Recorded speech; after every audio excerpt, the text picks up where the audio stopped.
Today's journal expression begins with the deep stirring of a verse that has long stood in the flow of the Beatitudes. Blessed are those who hunger and thirst after righteousness, for they shall be filled. Matthew 5, verse 6. As I sat with this verse, I found myself asking, what did Jesus mean? Who was he speaking to?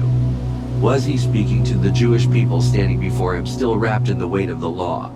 Was he seeing beyond them, to those who would become new creations in him, filled with his Spirit, clothed in his righteousness? I began to think about the Jewish people who were listening to Jesus that day. They understood the idea of hunger and thirst for God.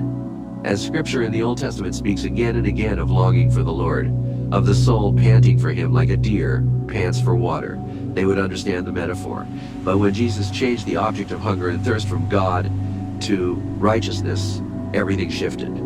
Because in their mind, righteousness was behavior. Righteousness was doing, it was the law, it was the temple. It was the sacrifices and rituals and checklists that they had been trying and failing to fulfill.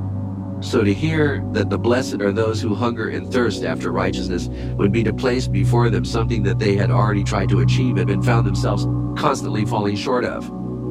But Jesus wasn't reinforcing their understanding, he was dismantling it. He was pointing to a righteousness that could not be achieved, only by received.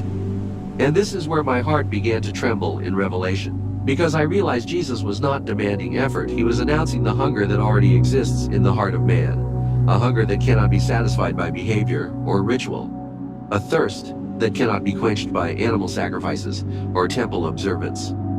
He was speaking to the poor in spirit who knew they were empty. He was speaking to those who mourned their inability to be holy. And now he was speaking to those who longed for something more, for righteousness not as a list of rules, but as a living relationship. Righteousness is not a standard we meet. It is a nature we receive. It is the nature of God. It is not a religious system. It is not an institutional pattern. It is not external conformity. It is God himself. And as I reflected on the Old Testament, I began to see it. Abraham, was he declared righteous because of what he did? No, God declared him righteous because he believed. And yet, Abraham lied. He called his wife his sister. He had weaknesses, but God called him righteous. And Noah, did he perfectly keep every law? No, he got drunk. He exposed himself. But God declared him righteous.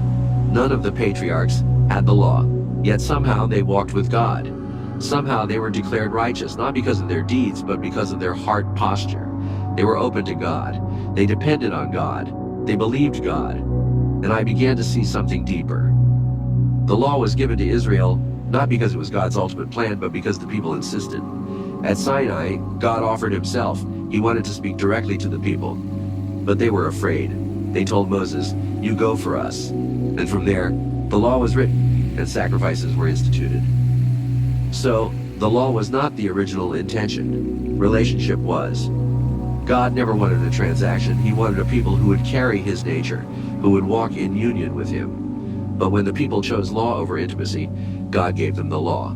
But that law could only reveal their failure. It could not change their nature or their heart. So, when Jesus stood on the mountain and said, "Blessed are those who hunger and thirst after righteousness," he wasn't inviting them to try harder. He was inviting them to realize how empty they were and how much they needed the righteousness of God. He knew that none of them had been satisfied by the law. That's why they kept sacrificing. They weren't filled, they weren't free, they weren't transformed.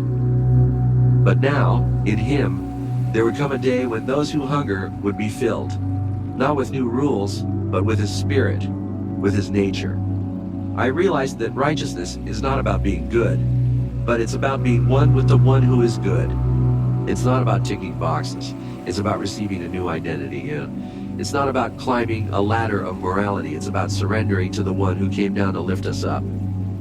And so I began to see Jesus' words, not just as a challenge, but as a promise, as a declaration of what was coming. Because only Jesus can satisfy that hunger. Only Jesus can fill that thirst. Only Jesus is the righteousness of God.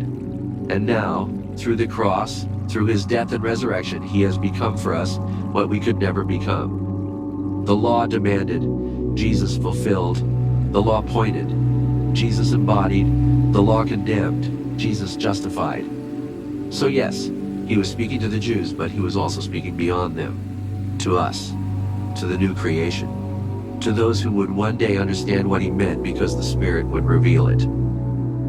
And this is why Paul, more than any other, could write, "But now, the righteousness of God has been revealed, apart from the law.